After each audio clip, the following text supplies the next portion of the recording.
hi Jurgen, I hope you're well. Hi, Ray. First of all, I just wanted to ask you about Ian St. John, because it wasn't that long ago that you met him at Melwood. I just wonder what impression he made on you that day. An outstanding impression. Ian was, said it before, when you are in a club with really a lot of legends around you and you see them one time maybe only and then you are not sure about the name or something like that. But with Ian it was completely different, because I saw the pictures on the wall here in Melwood, and when Ian came around the corner, he didn't change really. He didn't change over the years, and he was in the late 70s that time, and he still had all the smile in his eyes. You could see it, everything. He's just a fantastic person. And so for me as a football fan, is then in these moments is really like you want to do right, you want to understand each word, you want to show the respect you have, and it was so easy with him because he's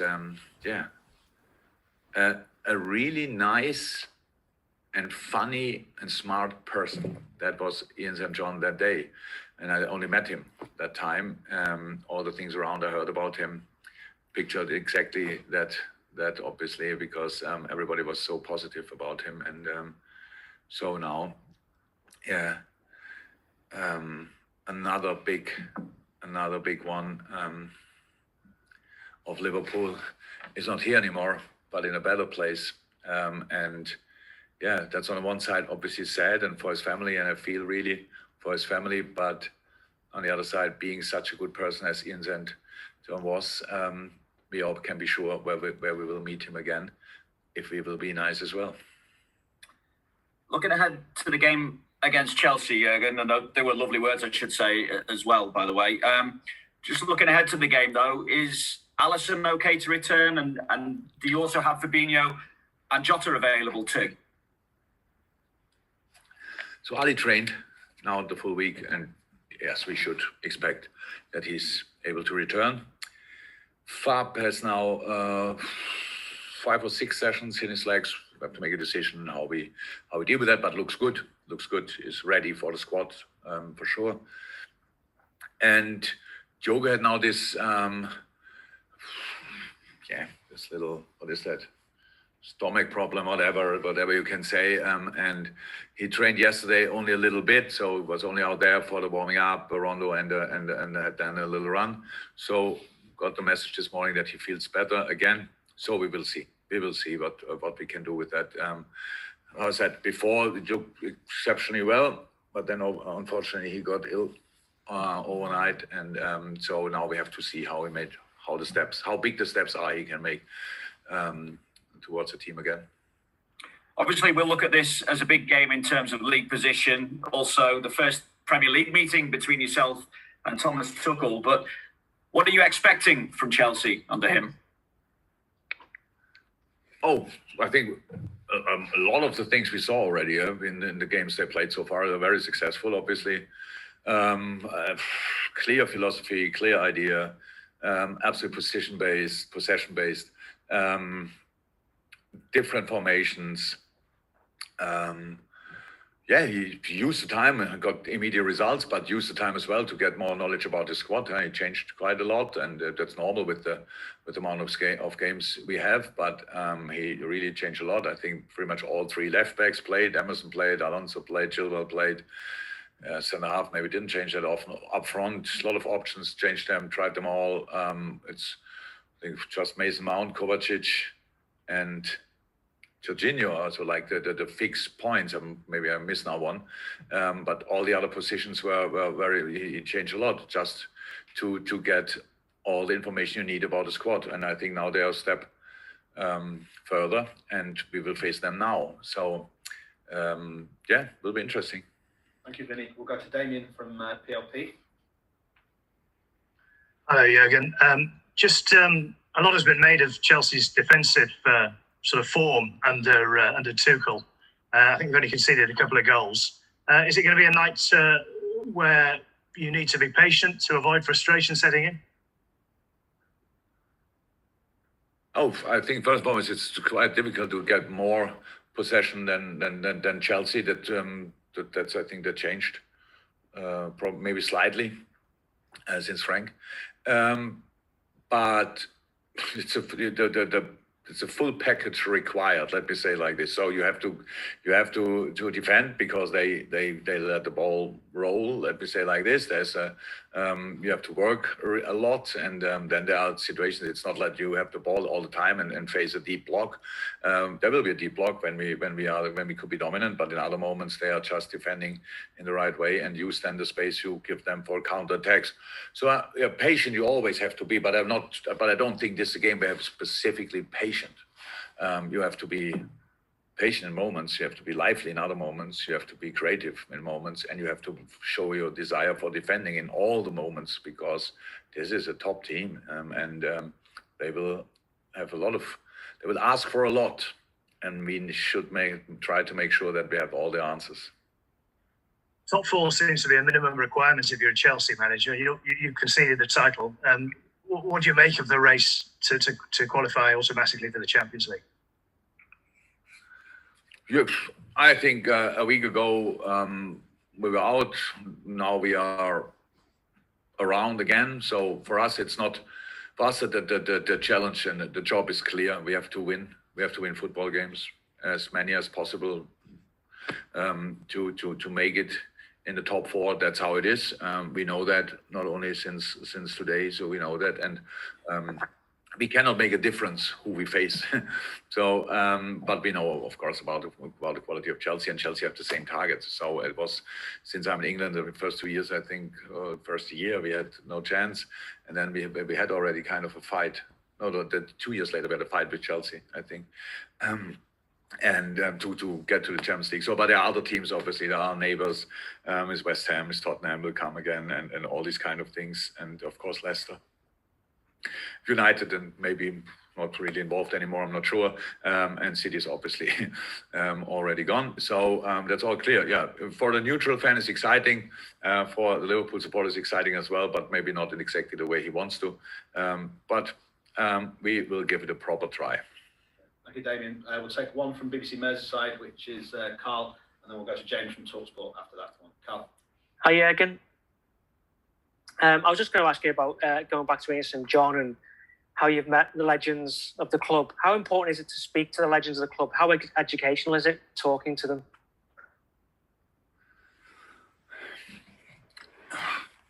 To understand the club, you have to meet as many as possible, I would say. So because it's one thing what the people tell you from inside the club, and others who will tell you about from outside the club, and then you get some completely different information from the players of the past, because they know about they will know absolutely, they will know properly how you feel when you go out there on the pitch and all these kind of things, and how nice it is and what it gives you, and they tell you all these wonderful old stories, and that's actually the feeding or the petrol of dreams. So even if they tell you that, you want to have it as well, and so it gives you some ground for the things you don't really know what you want to have in the future. If they tell you, okay, that's exactly what I want, just in a different year, but exactly that. And Ian was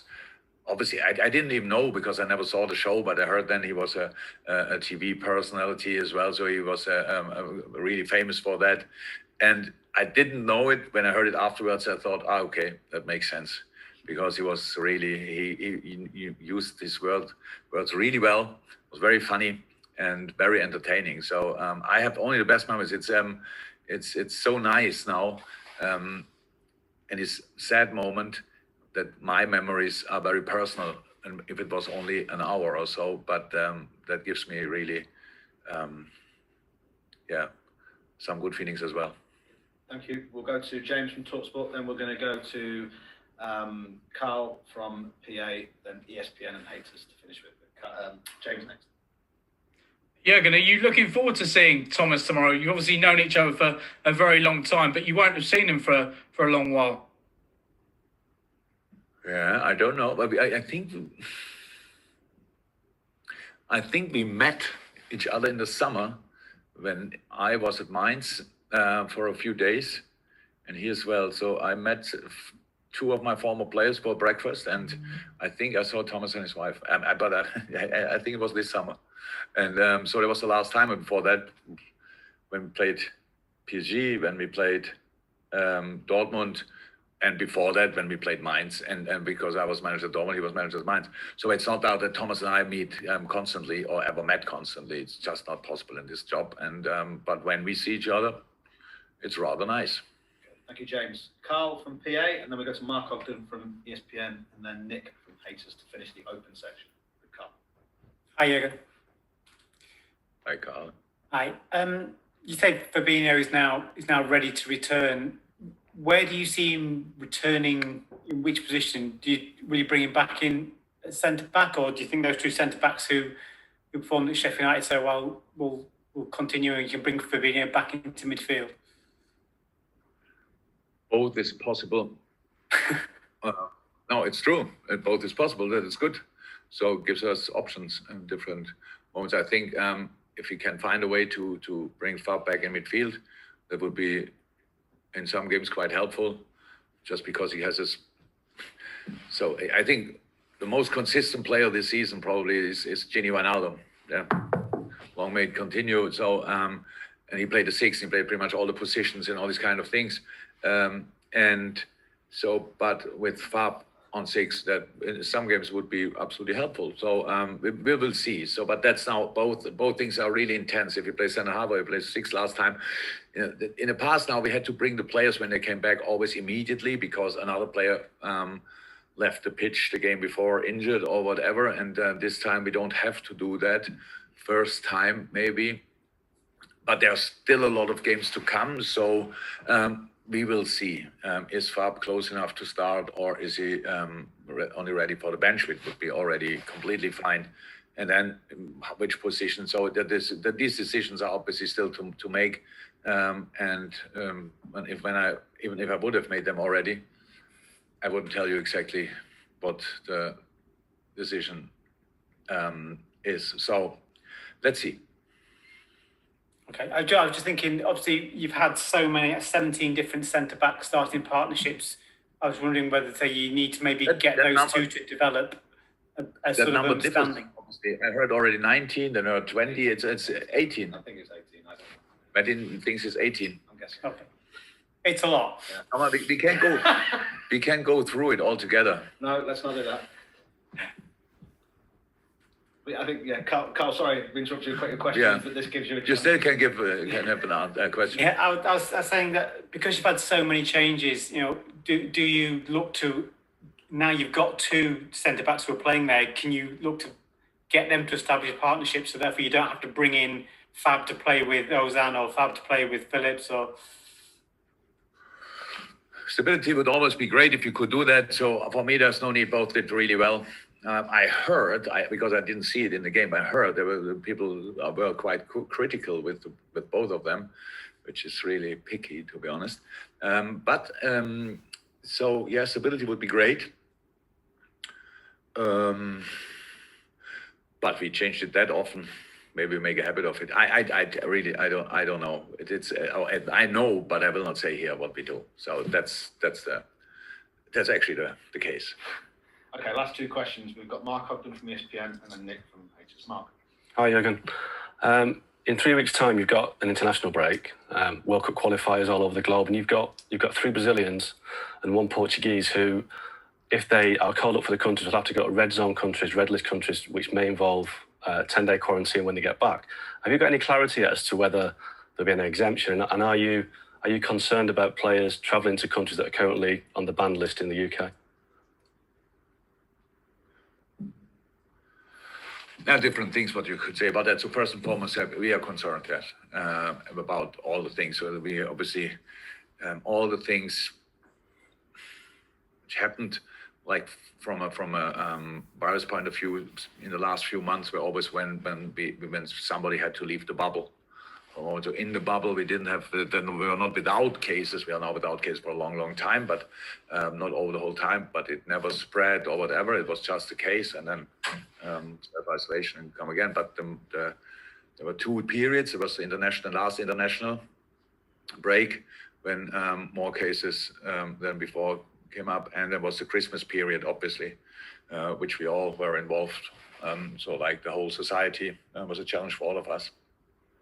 And now it's all going, obviously, in England in the right direction. It looks really all positive and promising. Yes, and we are concerned about these kind of things. The only problem I have, and so then what is a red list country? So like England is doing really well in the moment, and I think we are on the red list for some other countries. I'm not sure on the red list, but it's not easy for us to travel from England, obviously. So having more information would be great. We don't get the information. I think the FIFA was kind of clear. We don't have to let the players go this time, and I think all the clubs agree with the same problems that we cannot let the boys just go and then sort the situation when they come back, go visit our players in a 10-day quarantine in a hotel or whatever. That's just not possible. I understand the need of the different FAs, but this is a time where you cannot make everybody happy. So, and we have to admit that the players are paid by the clubs. So that means we have to be first priority.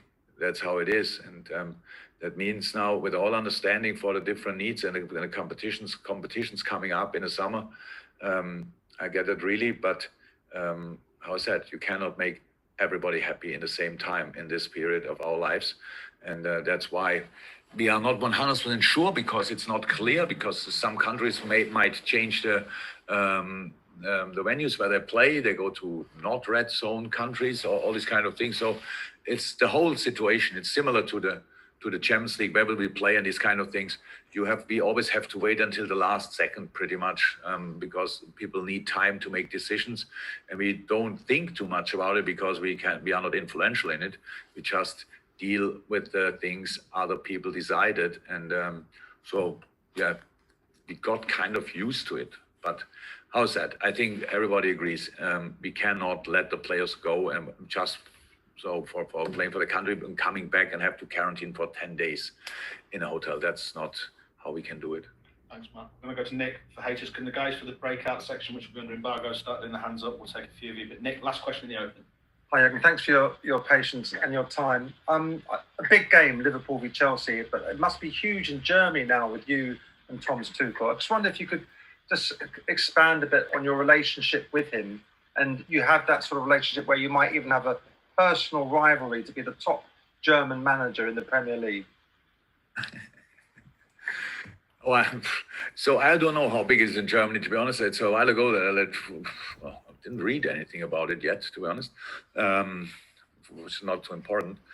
Who is the top manager in the Premier League? Yeah, so that's a competition for other people to be interested in. I'm interested in winning that football game, and that's all. And Thomas is the same. So we know each other for a long, long time. We have kind of a common history, if you want. He worked for Mainz like I did. He worked for Dortmund like I did. So we know a lot of people. Pretty much a lot of people we know are the same, let me say it like this, and work together with them. And that's it. But now Thomas was for 3 years roundabout in Paris. Before that, he had probably a year break. So like 4 years already, or I'm not 100% sure, maybe only 3 years altogether. But we didn't play a lot against each other. We played in the Champions League. We played in the European League with Dortmund. That's it in the last 5.5 years. And I think he's an outstanding coach or manager, however you want to call it. And will be tricky to play his team, like it always was tricky, because he's a good one.